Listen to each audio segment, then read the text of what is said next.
एक नार्सिसिस्ट या फिर टॉक्सिक पार्टनर साइलेंट ट्रीटमेंट क्यों देते हैं, जबकि वो हर किसी से खुल के बात करते हैं, लेकिन आपसे उतना बात नहीं करेंगे। हर किसी को टाइम देंगे, लेकिन वो आपके लिए अवेलेबल नहीं रहेंगे। हर किसी की रिस्पॉन्सिबिलिटी उठा लेते हैं, कोई भी काम हो हर किसी के लिए अवेलेबल रहते हैं, लेकिन आपके लिए अवेलेबल नहीं रहेंगे, रिस्पॉन्सिबिलिटी नहीं उठाएंगे। चलिए आज इसी पे बात करती हूँ कि साइलेंट ट्रीटमेंट देने की रीज़न क्या है। मैं हूँ मनीषा कर्ण, रिलेशनशिप कोच। मैं नार्सिसिस्ट पे वीडियो बनाती हूँ। अगर किसी को भी पर्सनल सेशन लेनी हो तो मेरे बायो में जाकर के व्हाट्सएप पे मैसेज कर सकते हो आप, या फिर मैं डिस्क्रिप्शन बॉक्स में भी अपनी व्हाट्सएप नंबर डाल दूँगी।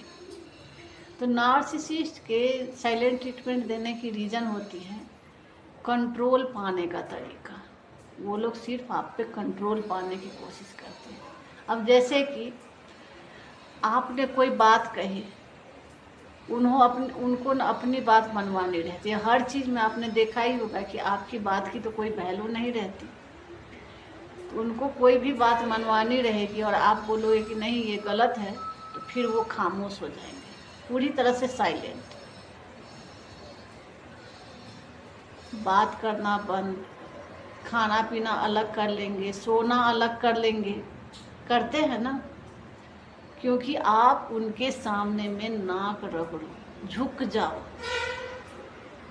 एक बार एक लेडी बता रही थी कि उसने न किसी वजह से बोला कि आप लेट क्यों आए या फिर कुछ, क्योंकि नार्सिसिस्ट को सवाल जवाब पसंद नहीं है। उस रात वो न ऑफिस से 11:30 बजे आया था, तो उसने बताया कि इतना लेट क्यों आई, इस वजह से वो भूखी बैठी थी। तो उसने कहा कि मैं खाना नहीं खाऊंगी। उसने क्या किया, गुस्से में जाकर के सारा खाना फेंक दिया, क्योंकि उसको तो कंट्रोल पाना है। बेचारी सारा साफ किया, उल्टे वो साइलेंट ट्रीटमेंट देना स्टार्ट किया, क्योंकि उसको जवाब नहीं देना होता है, वो सवाल जवाब से भागते हैं। तो उस रात ना उसकी मम्मी को आना था, वो प्रेग्नेंट थी, 20-25 दिन बाकी था डिलीवरी का, तो उसके मम्मी को आना था। उसी दिन वो झगड़ा कर दिया। झगड़ा क्या करना, साइलेंट ट्रीटमेंट देना स्टार्ट कर दिया। अब उसको लगा कि यहाँ पे मैं नई हूँ, मम्मी को कैसे लाने जाऊँगी। उसकी मम्मी बीच में फंस गई, बाढ़ आने की वजह से पहाड़ सब गिर रहे थे। तो यहाँ पे मैं नेपाल से हूँ, तो यहाँ पे उसको बोलते हैं पहलू। तो रोड जाम हो गया, सबके लोग आ रहे थे लेने के लिए। उसकी मम्मी कॉल पे कॉल कर रही है, लेकिन उसका हस्बैंड जाने का नाम नहीं ले रहा था, आराम से सो रहा था। बाद में जाकर के उसने देखा कि अब उसके हस्बैंड नहीं जाएंगे, तो उसकी मम्मी को भगवान भरोसे बोले, तो जैसे तैसे वो बस स्टैंड तक आई, लेकिन वहाँ से बस स्टैंड वो देखी नहीं थी, बहुत दूर था, नया शहर था।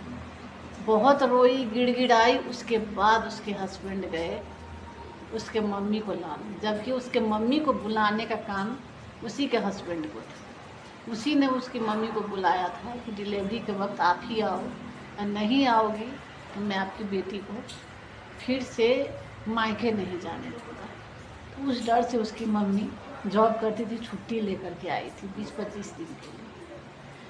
तो नार्सिसिस्ट को सिर्फ कंट्रोल पाना रहता है, इस वजह से साइलेंट ट्रीटमेंट देते हैं। ये पहला रीज़न है। दूसरा रीज़न है कि अगर उसने कोई गलती किया या फिर आपने कुछ बोल दिया, उसने हाथ उठा दिया, तो उसे लगेगा कि उसने गलती किया, लेकिन खुद ही वो, आप उसे गलत ना ठहराओ बोल के, वो खुद ही साइलेंट हो जाएगा। घर भी अजीब तरह से आते हैं, खाना पीना घर में नहीं खाएंगे, क्योंकि आप पे हाथ उठाया रहता है, तो आप तो उसे पूछोगे नहीं। 2-3 दिन देखोगे कि वो अजीब टाइप का लग रहा है, एकदम कमज़ोर टाइप का दिखाएगा। ये नहीं रहता है कि नार्सिसिस्ट बाहर खाना नहीं खाते, वो खा लेंगे, लेकिन सिर्फ घर में आकर के दिखावा करेंगे। तो वहाँ पे आप न देखोगे कि नहीं इसने अलग बिस्तर कर लिया है, मेरा रिश्ता ना टूट जाए, या फिर कुछ भी डर के मारे आप भूखे प्यासे कहीं इसको कुछ हो गया तो मेरे बच्चे का क्या होगा, ये सोच के आप उसके सामने झुक जाते हो और खुद ही गिड़गिड़ाते हो कि खाना खा ले, सब कुछ नॉर्मल कर ले। क्योंकि उनको अपनी गलती एक्सेप्ट नहीं करनी होती है। उनको पता रहता है कि अगर मैं झुक गया तो ये मेरे कंट्रोल से बाहर हो जाएगी। इसी वजह से मार पिटाई करी या फिर कुछ भी, ईगो वही दिखाएंगे। इसी वजह से साइलेंट ट्रीटमेंट देते हैं। तीसरा रीज़न होता है कि जब से अगर आपकी शादी हुई है, क्या वो आपसे ज़्यादा बात करते हैं? नहीं करेंगे। हर किसी से खुल के बात करेंगे, लेकिन आपसे बात नहीं करेंगे।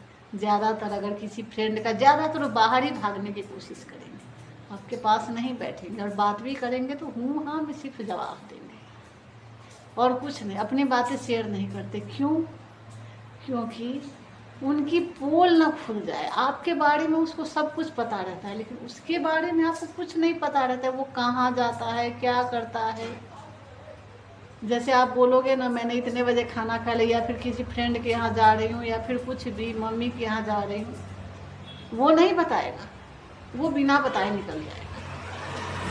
कोई भी अपनी रीज़न नहीं बताता या फिर कुछ भी नहीं बताता अपने बारे में कि दिन भर में वो क्या करता है। सिर्फ इतना ही बताएगा, वो ऑफिस जाता है, ऑफिस से आता है, लेकिन बीच में क्या क्या करता है कुछ नहीं शेयर करेगा। और पोल ना खुल जाए, इसी वजह से वो लोग साइलेंट ट्रीटमेंट देंगे।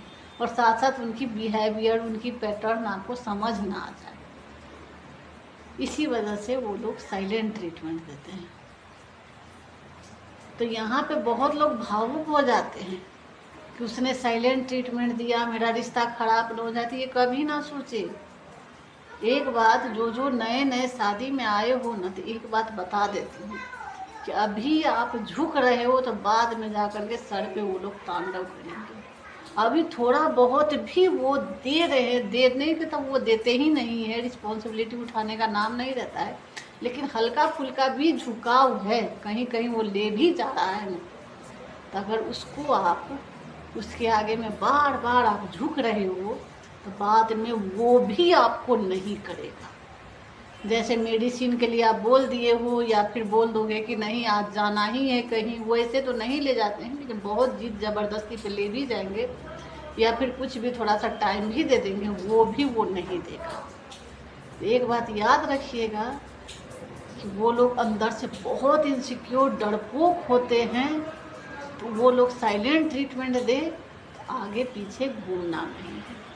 और जब एक इम्पैथ को पता चले, नार्सिसिस्ट का पार्टनर तो ज़्यादातर इम्पैथ ही होती है, तो एक इम्पैथ को जब पता चलता है कि ये सिर्फ इतने साल से मुझे बेवकूफ़ बना रहा था, चीट कर रहा था, क्योंकि वो लोग बहुत सफाई से चीट करते हैं ना, जो आपको पता भी नहीं चलता, क्योंकि वो ज़्यादा बात ही नहीं करेंगे तो आपको क्या पता चलेगी उसके बारे में। बहुत सफाई से चीट करते हैं। तो वो बेवकूफ़ बना रहा था, चीट कर रहा था। जब उनको पता चलता है ये मेरे लिए कभी कुछ था ही नहीं, मतलब मैं इसके लिए कभी कुछ था ही नहीं, तब आप ना अपने आप में आ जाते हो। ये सोचिए कि भगवान का एक इशारा रहता है, आपको पूरा ब्रह्मांड दिखा देंगे उस वक्त, कहाँ से कहाँ बात जुड़ेगी, आपको सब कुछ उस वक्त पता चल जाती है, अपने आप कनेक्ट होती चली जाती सारी बातें उस वक्त, और आपको सारी सच्चाई अपने आप पता चल जाएगी। तब आप जो साइलेंट ट्रीटमेंट देते हो, साइलेंट ट्रीटमेंट क्या दोगे? आप अपने ऊपर काम करना स्टार्ट करते हो, उनके ऊपर ध्यान देना छोड़ देते हो, जो काम है वो करना बंद कर देते हो, उतना कुछ नहीं। तो उस वक्त भी वो साइलेंट ट्रीटमेंट देंगे सिर्फ कंट्रोल पाने के लिए। लेकिन जब देखेंगे कि ये मेरे हाथ से जा रही है या फिर जा रहा है, कंट्रोल मेरे हाथ से छूट रहा है, तो लोग होते हैं ना कि अपनी गलती पे माफ़ी मांगते हैं या फिर कुछ भी, ये लोग वो नहीं करेंगे, आप पे दबाव डालेंगे, इतना दबाव, इतना टॉर्चर करते हैं ना। लेकिन वहाँ पे आपको डरना नहीं है। लोग बोलते हैं ना कि कुछ मत बोलो, लेकिन वो लोग ऐसी ऐसी बातें, इतना वर्ड, इतनी गाली गलौज या फिर माँ बहन पे गाली निकालते हैं, गुस्सा आता है। लेकिन जब बोले ना तो सोच लेना कि इनका मेंटालिटी ऐसी है, और वहाँ से आप निकल के किसी दूसरे रूम में चले जाना, उसके बारे में मत सोचना, वो सिर्फ आपको भड़का रहे हैं। ये नहीं होगा कि इम्पैथ जवाब नहीं देती होगी, वो ऐसे देती नहीं है उस वक्त, लेकिन बहुत हद हो जाता है, तो कभी कभी आग बबूला हो जाएगी, फटाक से मुंह से जवाब निकल जाता है, लेकिन नहीं, उनका कोई असर नहीं करता है। अगर आप लोगों को ये वीडियो अच्छी लगी हो तो लाइक कमेंट शेयर ज़रूर करें, जो दूसरों तक पहुँचे।